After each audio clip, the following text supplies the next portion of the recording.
नमस्कार मंडळी, मराठी ब्लॉगमध्ये परत एकदा माझ्या ताईंचे व मैत्रिणींचे मनापासून स्वागत आहे. तर हा व्हिडिओ आहे सोमवारचा. तर सोमवारचा आज मी संध्याकाळचं रुटीन तुमच्यासोबत शेअर करत आहे. तुम्ही सुरुवातीलाच बघितलं असेल, पाऊस दाखवलेला आहे, पाऊस वगैरे. आणि आर्यने ना पुस्तकं वगैरे काढले होते भरपूर असे, म्हणजे कपाटातले ते साफ करत होता. तर दोघांचे पुस्तकं होते, दीदीचे आर्यचे, त्याचे पण होते 11वीचे, आणि दीदीचे पण होते क्लासचे वगैरे कॉलेजचे. तर सर्व तो काढत होता. आणि जे म्हणले त्याला नाही लागत ते देऊन टाक रद्दीमध्ये किंवा दुकानामध्ये, कारण की खूप अडचण होती ना, त्याचे पण पुस्तकं वगैरे असणार आहे त्याच्यामुळं. तर त्याचे पण खूप म्हणजे खूप आता अडचण होणार आहे. त्याच्यामुळे त्याला बोलले जे नाही लागत ते काढून टाक, म्हणजे सर्व साफ वगैरे क्लीन करून मग थोडं छान वाटतं. सर्व साफ झालं ना तर अजून छान आणि फ्रेशनेस असं वाटतं. तर मग तो ते करत होता. तर माझा अर्धवट स्वयंपाक होईपर्यंत त्याचं तेच काम चालू होतं. आणि बाहेर छान असा पाऊस पडत होता. खूप असं गारं वाटत आहे, पाऊस पडलं खूप छान वाटतं. पण घरामध्ये पण सर्व असं वल्लं वल्लं होतं. बाहेर ये जाय कोणी केलं तर मग खूप असं वल्लं वल्लं होतं ना. आणि भरपूरच पाऊस पडत होता आज, म्हणजे दुसरा दिवस आहे. काल सकाळपासूनच चालू झाला होता पाऊस. तर आज दुसरा दिवस आहे, पूर्ण दुसरा दिवस म्हणजे संपत आला आता. किती इथं वाजले होते, मला असं वाटतं 7:30 वाजले होते, 7:30-8 वाजले होते. तर तुम्हाला दाखवलं बाहेरचं पण मी, पाऊस कंटिन्यू चालू आहे. आज जराही थांबला नाही पाऊस, कंटिन्यू पाऊस चालू आहे. तर मी तुम्हाला थोडंसं पाऊस पण दाखवला. लवकरच आपण मस्त अशी एक रेसिपी घेऊन येणार आहे. म्हणजे आता पाऊस पडतोय बाहेर, तर कांदा भजी खायला खूप छान वाटतात.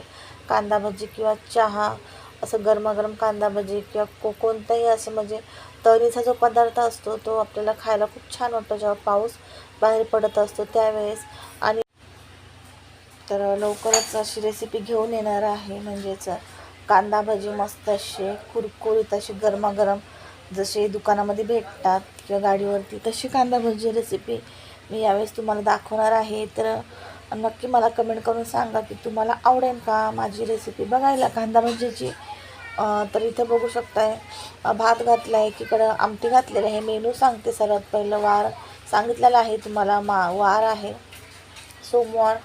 तर सोमवारचं संध्याकाळचं रुटीन आहे. आणि उडदाची आमटी मेनू सांगते. उडदाची आमटी, कोणी गुट्टा बोलतं, कोणी आम्ही आमटी बोलतो. भात, बटाट्याची भाजी आणि कोबीची भाजी. तर टिफिनमध्ये मी आज लाल बटाट्याची भाजी देणार आहे, कारण कोबीची भाजी परवाच दिली होती. त्याच्यामुळं मग लगेच एक दिवस आड कोबीची भाजी नको. मग कसं खाणारा माणूस पण वैतागून जातं की बाबा कालच खाल्ली होती आणि एकच दिवस मध्ये गॅप आणि लगेच तीच भाजी. त्याच्यामुळं ना टिफिन देता वेळेस अशी ही काळजी घ्या की लगेच एक दिवस आड की 2 दिवस आड तीच भाजी नाही आली पाहिजे.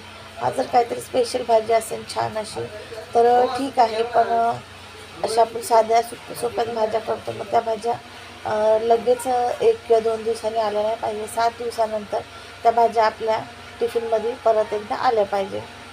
म्हणजे 7 दिवसाचं आपल्याला नियोजन करायचं असतं की आज कुठली भाजी करायची, उद्या कुठली भाजी करायची. 7 दिवसामध्ये ती भाजी एकदाही रिपीट नाही झाली पाहिजे. आणि एखाद्याच महिन्यातनं एखाद्या वेळेस जर रिपीट होत असेल तर ठीक आहे बाबा, जेणेकरून कधी भाजी भेटत नाही किंवा तर पावसा पाण्याचं कसं भाज्या भेटत नाही किंवा भाज्या अवेलेबल नसतात किंवा जाणं होत नाही, शक्य होत नाही किंवा कोण जायला नसतं, असे भरपूर असे प्रॉब्लेम्स असतात. तर त्यासाठी आपण एखाद्या वेळेस, महिन्यातनं एखाद्या वेळेस किंवा 2 वेळेस चालू शकतं. पण काळजी तेवढीच आपण करायची की नाही झालं पाहिजे आपल्याकडून.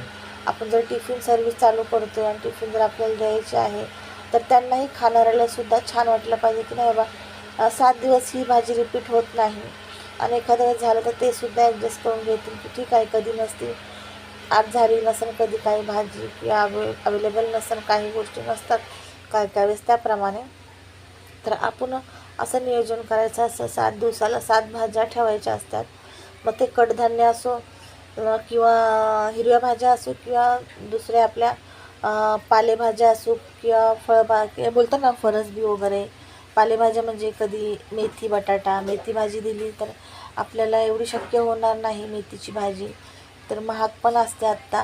तर जास्त करून ना ज्या स्वस्त भाज्या असतात टिफिनमध्ये आपण ज्या स्वस्त भाज्या असतात, सिजनेबल असतात, त्या भाज्या जास्त करून आपल्याला ट्राय करायच्या असतात टिफिनमध्ये.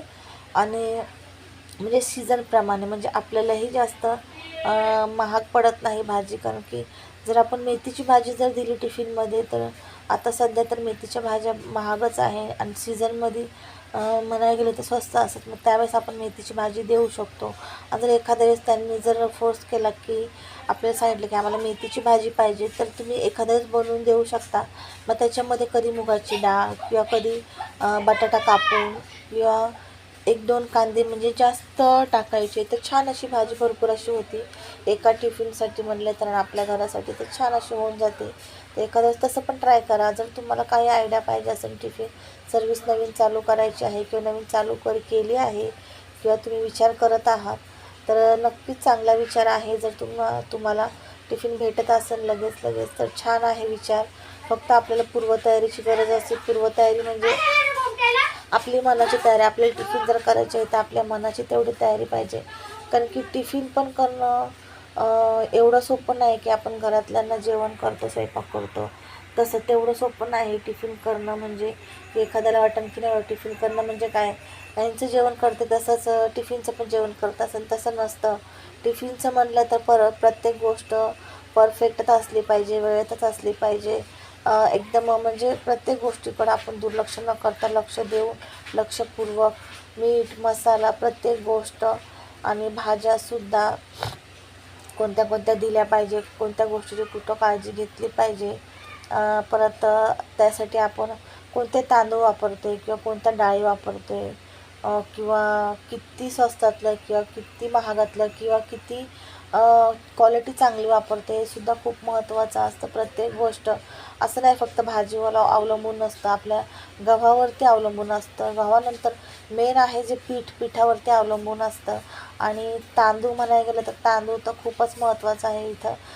कोणाला पण भात छान असा वाटला ना, भात आणि ती चपाती, भाजी आणि आमटी त्यांना खूप छान अशी आवडून जाते. म्हणजे भाजी आणि आमटी तर छानच होते आणि छानच असते. फक्त मेन आपला असतं फोकस तो तांदूळ आणि गव्हावरती फोकस असला पाहिजे. या 2 गोष्टी आपल्याला व्यवस्थित निवडायच्या असतात. टिफिन जर आपण देतो आहे तर या 2 गोष्टी आपल्याला त्या व्यवस्थित निवडायच्या असतात. म्हणजे जेणेकरून जो कोणी आपली टिफिन घेऊन जाईल तर त्यांना टिफिन खायलाही छान वाटेल आणि असं वाटणार नाही की आपण टिफिन घेतो आणि एवढे पैसे देतो आहे किंवा किती पैसे देत असू तर पैसे देतो आहे आणि आपल्याला भात व्यवस्थित येत नाही, म्हणजे भाताची क्वालिटी व्यवस्थित नाही आहे किंवा चपातीची क्वालिटी व्यवस्थित नाही आहे. भाज्या वगैरे तर आपण देतोच व्यवस्थित. पण मेन हेच आहे, मला हेच सांगायचं होतं की टिफिन सर्व्हिस आणि जे कोणी चालू करणार असेल तर नक्की चालू करा.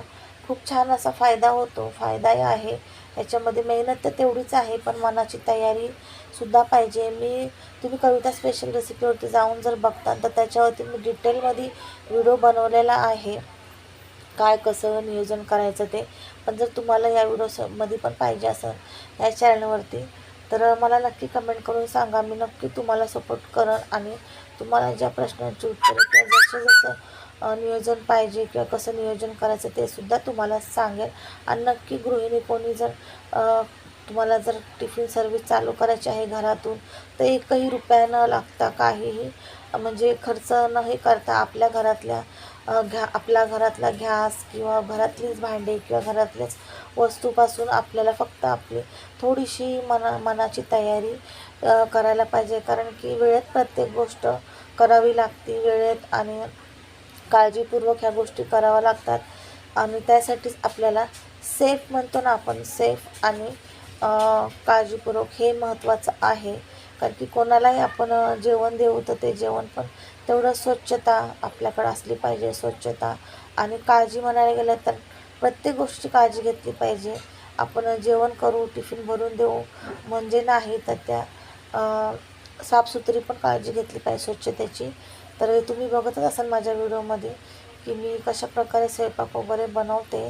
त्या चपात्या बघा, वरच्या ज्या चपात्या आहेत त्या टिफिनच्या आहेत 4 चपात्या आणि मस्त असा भात, उडदाची आमटी बटाट्याची भाजी मस्त अशी केली होती टिफिनसाठी, कोबीची भाजी. आजचा व्हिडिओ कसा वाटला नक्की कमेंट करून सांगा. जर तुम्हाला टिफिन सर्व्हिसबद्दल काही मला प्रश्न विचारायचे असतील तर नक्की मला कमेंट करून विचारू शकता. नक्कीच तुमच्या प्रश्नाचे उत्तरं देण्याचा प्रयत्न करा. आणि नवीन असेल चॅनलवरती नक्कीच चॅनल सबस्क्राईब करा. जे मी व्हिडिओ टाकते ते तुमच्यापर्यंत सर्वात पहिले पोहोचण्यास मदत होईल. चला तर भेटूया अशाच एका छानशा नवीन ब्लॉगसोबत. तोपर्यंत बाय बाय.